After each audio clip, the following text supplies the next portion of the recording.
Welcome to Curious Kids Every Day. I'm Josh. How are you doing today? It's so good to hear from you. Hey, I've got a question for you. Have you ever been to an arcade? Arcades are these big rooms with lots and lots and lots of games. Some of the games involve screens, and some of the games don't. There are things like air hockey or skee ball. My kids love going to the arcade, but they're always just so noisy, so we can only spend so much time there before we have to go. But you know what we always have our boys do when we get home from the arcade? We always have them wash their hands. See, when you go to an arcade, you're touching lots of surfaces that lots of other people have touched. And other people, well, they have germs and viruses. They might have been sick. And one of the best ways to keep you from getting sick is to wash your hands. And to keep your hands out of your mouth. I think I have to tell my boys that 3 times a day. But you know, one time, one of my boys asked me after we went to the arcade, "How does soap clean my hands?" Do you know? Well, let's imagine your hands are covered in invisible sticky jelly. That's kind of what germs are like. They're tiny and they cling to your skin. They don't want to let go. Now, imagine trying to rinse that sticky jelly off with just water. Can you rinse sticky jelly off with just water? Not really. That's where soap comes in. Soap has a special kind of molecule. It has 2 sides. One side loves water, and the other side loves oil and grease. Germs and dirt often stick to oils on your skin. When you use soap and water together, the soap grabs onto the oil and the dirt with one side and holds onto the water with the other. It's like forcing a germ to take a bath and then kicking it out of your house. But here's the thing though, it doesn't work instantly. That's why it's important to wash your hands for about 20 seconds. Can you count to 20?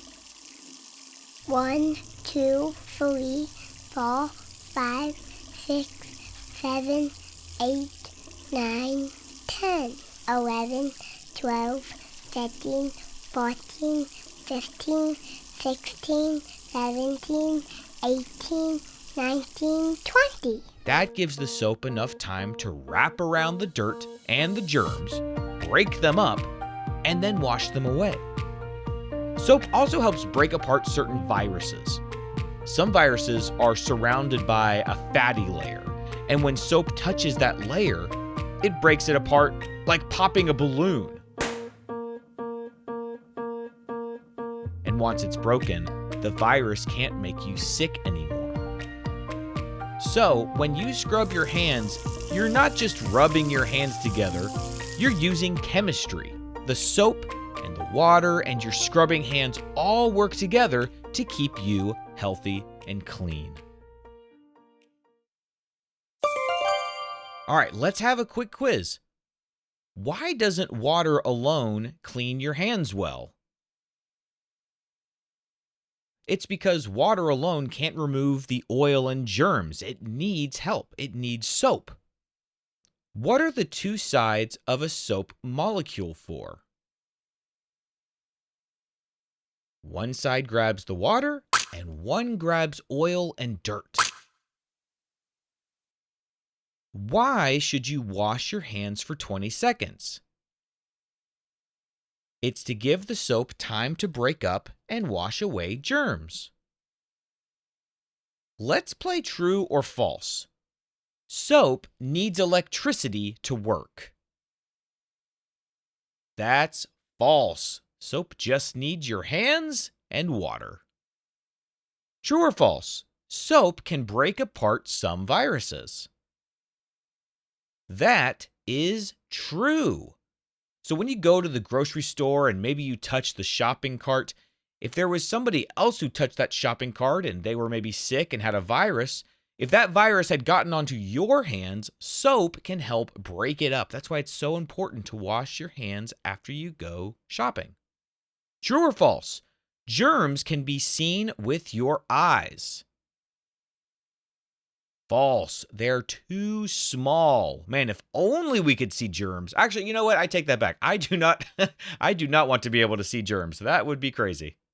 True or false? Scrubbing helps soap do its job better.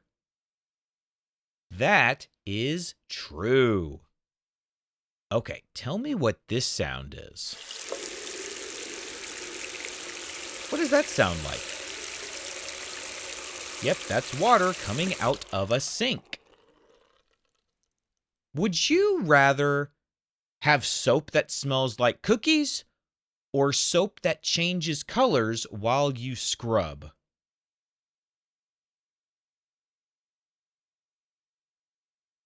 Boy, I think I'm going to go with the soap that smells like cookies. That is hard to resist. And I'm going to go with snickerdoodle cookies. That sounds delicious. But it might be hard not to eat that soap, and you definitely should not eat soap.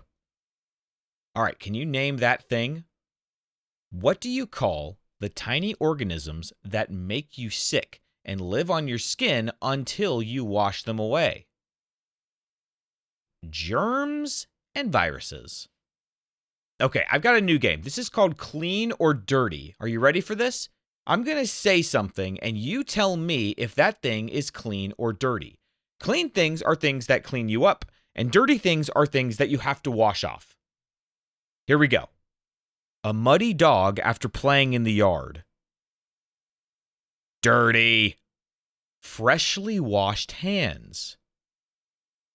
Clean. A toilet seat at a gas station. Ugh, dirty. A spoon just out of the dishwasher. Clean. A phone screen that hasn't been wiped in a week. Dirty, even if it looks clean. A bar of soap. Clean. Even though it touches germs, it rinses them away.